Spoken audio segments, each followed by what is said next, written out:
Oke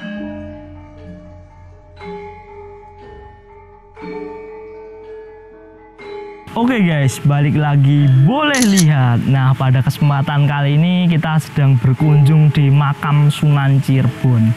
Nah, lokasinya sendiri itu tepatnya berada di Padukuhan Giriloyo, Desa Wikirsari, Kecamatan Imogiri, Kabupaten Bantul guys. Nah, menurut kami tempat ini memang sangat bertuah dan warga sekitar juga sering menyebut lokasi ini sebagai pemakaman Giriloyo guys. Nah, tak hanya itu, di sini juga menyimpan banyak sekali misteri ya guys. Ya, tak hanya sebagai tempat dikenal masyarakat sebagai tempat pemakaman rohnya Sultan Agung, tetapi di sini juga dimakamkan seseorang yang cukup terkenal di bumi Cirebon. Namanya adalah Sunan Cirebon guys. Nah, pada tahun 2011 ya guys, pada tahun 2011 ini lokasi ini ditetapkan sebagai daerah cagar budaya.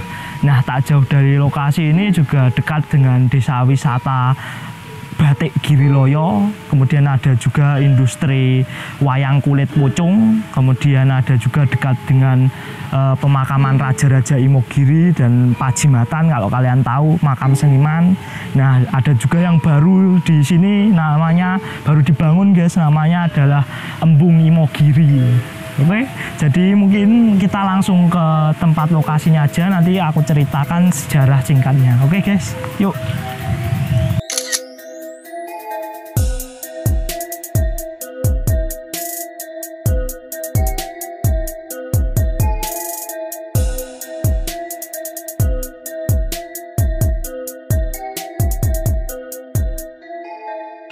Oh iya guys, tadi itu aku masuk sini itu lewat jalan yang sana ya guys. Ini ada dua sebenarnya. Kalian bisa parkir di bawah sana, tapi untuk ziarah juga bisa lewat yang jalan ke sana guys. Jadi untuk arah menuju ke sini itu dari Kampung Batik Giriloyo itu jalannya kalian telusuri aja lurus terus, nanti ketemu mentok di sini guys. Dan itu kalau kita ke kanan sini itu ada tempat parkirnya, bisa juga parkir di sana kalau mau ziarah guys gitu. Oke guys. Nah, ini kita sudah sampai di lokasinya makam Sunan Cirebon. Bisa kalian lihat di sini ada Masjid Sunan Cirebon ya guys. Mungkin lagi sedang ada renovasi di sini. Kita ke sini guys.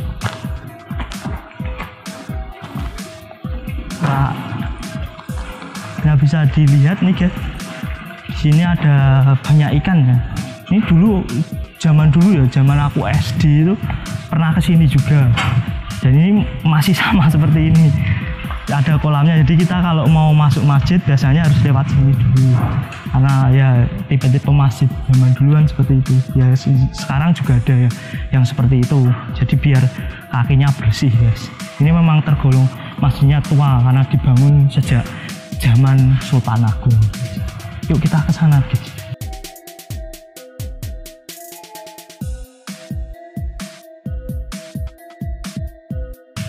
Nah, di sini ada papan informasi ya, kompleks makam Giriloyo. Ini bisa kalian baca mengenai kompleks daerah sini. Tapi kita kalau mau menuju ke makamnya atau bangunan utama ya, yang intinya ya makamnya itu kita harus lewati tangga ini guys. Dan kebetulan belum lama tahun kemarin ya, itu sedang di sini itu terjadi longsor. Bisa kalian lihat nih bekas-bekasnya ini. Ini tangganya juga baru guys. Separuh itu longsor. Makanya ini dibangun kembali. Yuk kita langsung ke atas saja sambil nanti tak ceritain di atas, oke? Oke guys, kita naik menuju ke lokasinya ya, kompleks makamnya yang ada di atas. Ini memang cukup butuh tenaga guys. Dan ini kebetulan lagi musim hujan, ini tadi habis hujan guys. Kita neduh dulu sambil sholat asar. Oh ya, sholat asar, sholat di sini tuh enak guys. Apa? Kusuk banget lah istilahnya, dan hawanya kan di pegunungan gitu. Nah, ini tangga baru yang aku bilang tadi karena sini bisa lihat bekas longsoran guys. Guys, kita kesana dulu guys. Nah oke guys, guys ini separuh jalan. Nafas tua guys.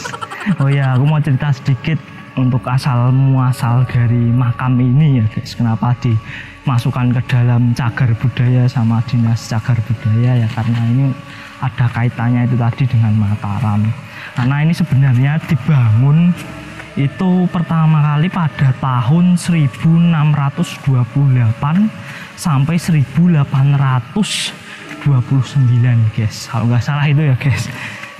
Terus kemudian itu sebenarnya digunakan untuk makam Sultan Agung, tapi tidak jadi. Karena apa nggak jadinya? Karena menurut informasi yang saya baca itu Bukit Giriloyo ini terlalu sempit. Dan kedua, yang kedua itu di sini sudah dimakamkan terlebih dahulu, yaitu paman dari Sultan Agung, itu Pangeran Juminah, nggak salah Juminah ya. Koreksi ya guys, salah seperti itu. Nah, tapi aku punya cerita lain nih guys, berdasarkan sumber yang saya dapat dari juru kunci juga. Jadi dulu itu kan Sultan Agung itu kalau Jumatan selalu di Mekah ya guys, seperti video-video saya sebelumnya yang di Kerto, kemudian di Permoni itu kan saya bilang bahwa Sultan Agung itu kalau Jumatan di Mekah. Nah, ketika beliau Jumatan di Mekah itu, beliau itu nggak sengaja menemukan sebuah tanah yang berbau wangi. Kemudian beliau itu punya pikiran ingin mendirikan makam untuk dirinya di sana. Kemudian beliau menghadap kepada syekh-syekh atau petinggi penguasa di tanah suci Mekah sana, ngomong kalau ingin mendirikan makam di sana. Tapi dari syekh-syekhnya sendiri atau penguasa dari tanah suci Mekah itu bilang kalau jangan, tidak boleh, tidak diperbolehkan. Karena apa? Karena Sultan Agung ini itu adalah istilahnya adalah sesepuh tanah Jawa guys, tanah Jawa, makanya tidak diperbolehkan untuk mendirikan makam di situ, nggak sepatutnya lah katanya gitu. Nah, kemudian mungkin guys. Nah, tadi kan tidak diperbolehkan, kemudian Sultan Agung itu merasa kecewa, gelo, dalam hati gelo. Nah, kemudian tuh selang beberapa hari atau beberapa saat itu guru dari Sultan Agung yaitu Kanjeng Sunan Kalijaga ya guys. Kanjeng Sunan Kalijaga itu juga kalau Jumatan kan di Mekah. Nah, ketika beliau Sunan Kalijaga di Mekah melakukan Jumatan itu, beliau mendengar dari para syekh-syekh yang ada di sana kalau bahwa si Sultan Agung ini itu ingin mendirikan makam yang ada di Mekah, tapi tidak diperbolehkan. Nah, kemudian Sultan Agung itu Sultan Agung Sunan Kalijaga kemudian memberi nasihat kepada beliau Sultan Agung bahwasanya kalau walaupun tidak diperbolehkan itu jangan kecewa, sing legowo itu adalah hal gampang, katanya Sunan Kalijaga ya. Kalau kamu pengen mendirikan makam untuk dirimu ya bakal dibantu sama Sunan Kalijaga, yaitu dengan dia bakal melemparkan batu dari Mekah. Nah, itu watu kuwi tutno engko tibone nendi kuwi tututono. Nah, kuwi engko sing dadi makammu, dan insya Allah tanahnya podo sing neng Mekah, tanahnya harum. Jadi Sunan Kalijaga bakal ngelemparin batu dari Mekah dan dikejar sama Sultan Agung, nanti jatuhnya di mana, nah itu nanti bakal jadi tempatnya beliau. Nah, singkat cerita, mungkin sambil duduk-duduk di mana ya guys, sana ya yuk. Jadi singkat cerita, kemudian ketika sudah dilemparkan batunya oleh Sunan Kalijaga, dikejarlah sama Sultan Agung batunya.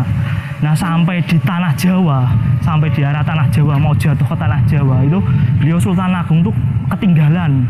Jadi beliau nggak tahu jatuhnya batu itu di mana. Nah, kemudian Sultan Agung melakukan tirakat guys, tirakat di alas Baung itu nggak jauh dari sini, sekitar 8 kiloan atau 7 kilo dari sini lah, berapa kilo dari sini Baung. Kemudian dia melakukan tirakat. Nah, ketika tirakat itu beliau mau sholat guys. Ketika mau sholat itu dia nggak menemukan air untuk berwudu, makanya kemudian Sultan Agung ngambil tongkatnya, ditancapkan, jadilah mata air itu tadi. Nah, mata airnya itu sampai sekarang masih digunakan warga sekitar. Dan juga guys, untuk mata airnya itu guys, itu masih sampai sekarang ya dialirkan pipa-pipa untuk mengairi pengairan di makam Raja-Raja Imogiri dan sini sampai saat ini guys, seperti itu. Dan kemudian karena beliau nggak menemukan petunjuk ya guys, petunjuk dari itu tadi ketika dia tirakat di alas Baung salah, nah, itu Baung itu, kemudian beliau melakukan sholat hajat tuh kalau nggak salah, sholat hajat. Kemudian beliau mendapat bisikan lah dari Sang Pencipta kalau suruh tirakatnya itu pindah, nggak di sini lagi gitu. Nah akhirnya beliau pindah sekitar 4 kiloan ke arah barat dari tempat tirakatnya sebelumnya ya guys. Tempat tirakatnya sebelumnya itu tak karo tengok guys. Jadi 4 km dari sana, kalau dari sini ya jaraknya 3 km. Nah ketika sudah sampai di bukit itu, beliau melakukan tirakat, beliau mendapatkan petunjuk dari Sang Pencipta. Petunjuknya berupa sinar yang terang benderang itu dari bawah ke atas guys. Terus kemudian Sultan Agung mencari arah sumber dari cahaya itu. Kemudian ketemulah di sini. Nah ini bisa kalian, ini batunya guys, batunya ini batu dari Mekah. Beliau menemukan ini, kemudian beliau menggagaskan untuk mendirikan makam ini. Nah kemudian waktu sudah mendirikan, sudah selesai ya guys, sudah selesai pendirian makamnya, paman dari Sultan Agung yaitu Pangeran Juminah ini tadi berpesan sama beliau, kalau nanti tiba saatnya beliau si Pangeran Juminah ini meninggal, itu meminta untuk dimakamkan di sini ya, karena tahu sendiri masih keluarga ya, beliau Sultan Agung mengiyakan. Nah selang beberapa saat Pangeran Juminah itu meninggal guys, dan akhirnya dimakamkan di sini. Nah pertama kali area sini itu pertama kali yang menggunakan adalah itu tadi paman dari Sultan Agung.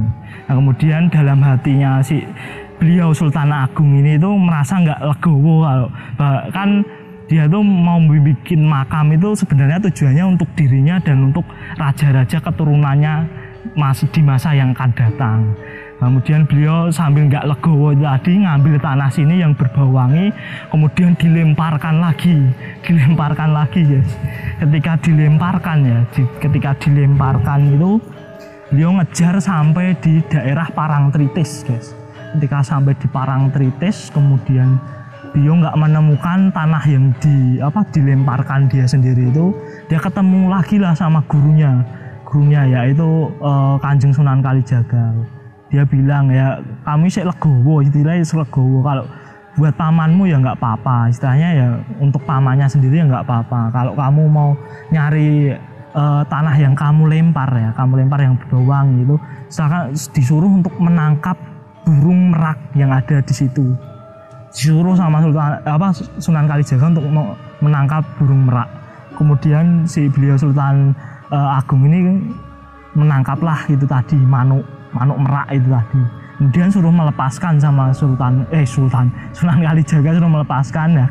Ketika dilepaskan, beliau Sunan Kalijaga bilang, kejarlah burung merak itu, nanti hinggapnya di mana, nah itu tempat untuk kamu membuat makam, dan insya Allah sama berbau harum juga.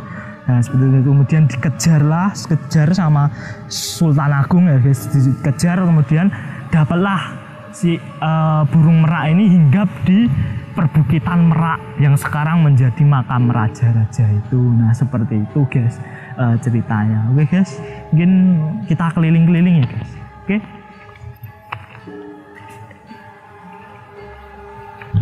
Oke guys, jadi di kompleks ini itu dibagi menjadi 4 guys. 4 kompleks ya. Yang pertama itu yang kalau dari tangga tadi sisi kanan, yaitu sebelah sana guys, sebelah timur.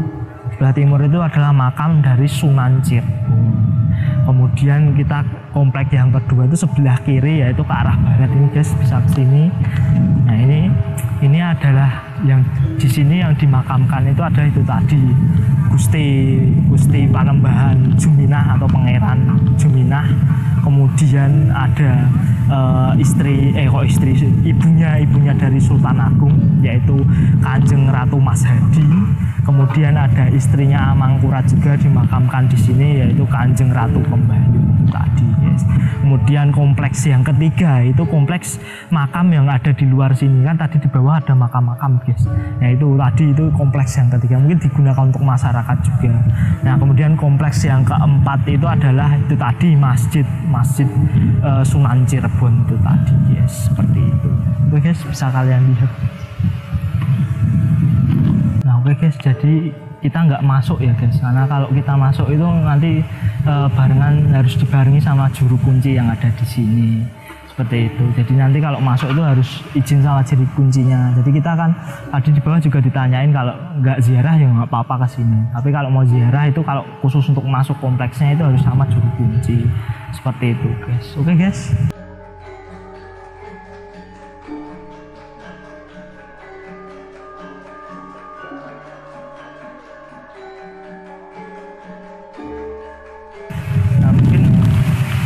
Mungkin kalau kamera bisa ngintip ke dalam guys.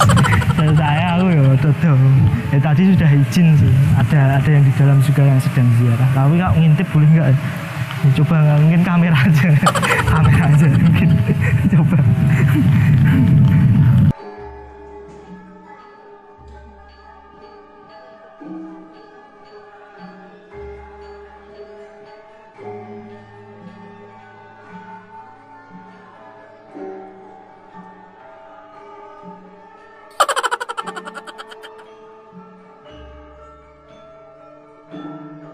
Ya guys, jadi ini di belakang saya ini adalah makam dari Sunan Cirebon ya guys. Kalian mungkin bertanya kenapa Sunan Cirebon bisa dimakamkan di sini. Jadi dulu itu ceritanya tuh ada perjodohan guys. Jadi anak dari Sultan Agung itu mau dijodohkan sama anak dari Sunan Cirebon. Saking dekatnya Sunan Cirebon, akhirnya ketika dia meninggal akhirnya dimakamkan di sini guys. Dan di sini juga ada mata air guys. Yuk kita ke sebelah sana. Guys, hati-hati ya guys. Nah, di sini guys.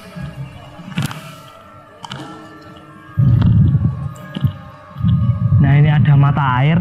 Mata air ini itu ceritanya itu konon katanya ya, itu berasal dari tongkatnya Sunan Kalijaga. Sunan Kalijaga yang ditancapkan di sini, kemudian muncullah mata air ini. Dan mata airnya itu deras sekali, guys. Kalian kalau mungkin mikrofon bisa dengar itu suaranya gemuruh banget. Di sana juga dialirkan ke sana, cukup deras sekali mata airnya. Itu guys, oke?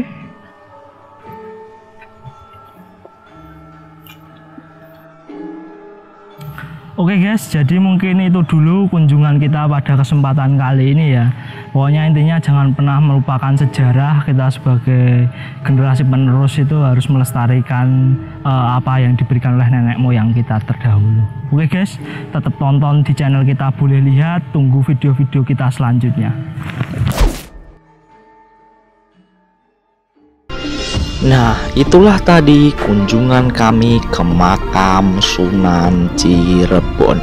Like jika kalian suka, subscribe jika kalian memang suka. Terima kasih guys, sampai jumpa.